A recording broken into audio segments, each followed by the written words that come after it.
Hi friends, welcome to my channel. ఇక బంగారాజు అహల్య దగ్గరికి అయితే వస్తాడు. వచ్చి అమ్మ అహల్య, బాబు ఏం చేస్తున్నాడు అని అయితే అడుగుతూ ఉంటాడు.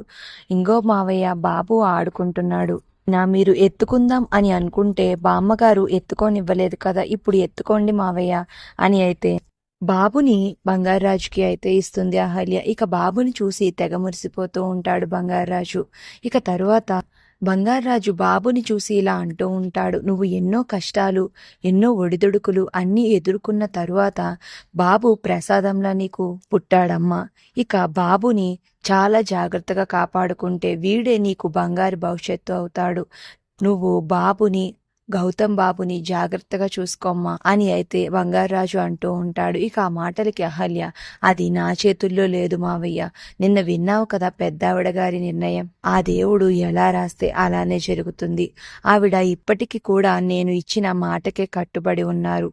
ఆవిడ నిర్ణయాన్ని కాదని నేను ఇక్కడ ఉండలేను. అందుకే ఈ ఇల్లు వదిలి వెళ్ళిపోవడానికి నిర్ణయం తీసుకున్నాను.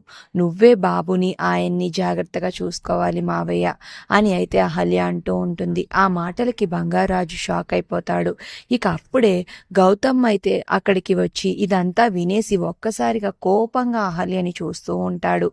ఇక గౌతమ్ వినేశాడు అని తెలుసుకున్న అహల్య ఒక్కసారిగా షాక్ అయి టెన్షన్ పడుతూ ఉంటుంది.